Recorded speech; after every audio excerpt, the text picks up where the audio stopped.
davomida bu tepalardagilar ham burch bo'lib qoladi. Ka'bani ziyorat qilishlik, tavof qilishlik, maqomi Ibrohimda namoz o'qishlik, mana shu narsalarni ketishimizga hali 6 kun, 7 kun bor ekan, imkoni darajasida qoldirmasdan qilaylik. Endi bugungi hozir ketayotgan joyimiz Makkaning emas, dunyoning bir necha muqaddas joylariga ziyorat qilgani ketyapmiz. Savr tog'i, Arafat tog'i, shular jumlasidandir.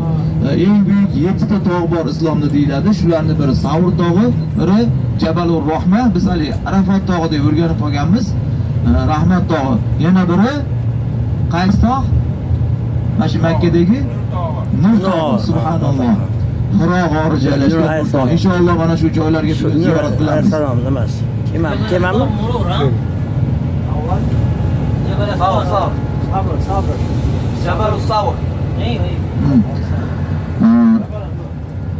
Savr tog'iga yetib borguncha bir qancha aytiladigan suhbatlar bor.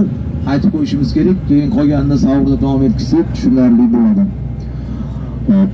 Avval Hadicha onamiz to'g'risida biroz gapirishimiz kerak, chunki Hadicha onamiz to'g'risida gapirmasak bo'lmaydi bu ziyoratimizda. Hadicha onamiz birinchi turmushidan ajraganda 20 yoshida ekan. 20 yosh. Rasulullohga nikohlanganda necha yosh bo'lgan? 40 yosh bo'lgan. Birinchi turmushidan ajradi va bir kuni tush ko'rdi. Tushida Hadicha onamizning uyiga quyosh bilan oy botayotgan ekan.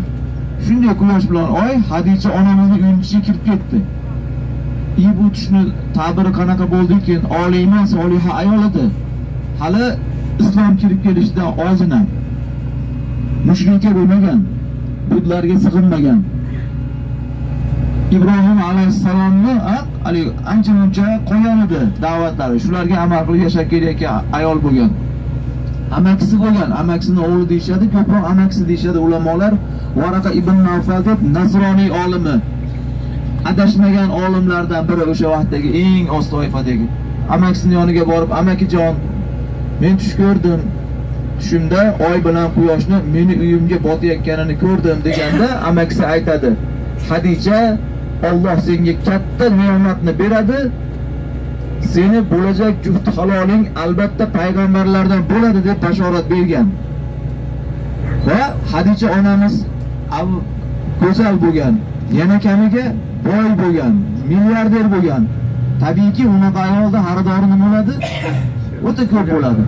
Sovchi kelaveradi. Har bitta sovchining sifatini amakisiga borib aytaveradi. Amakisi olimda.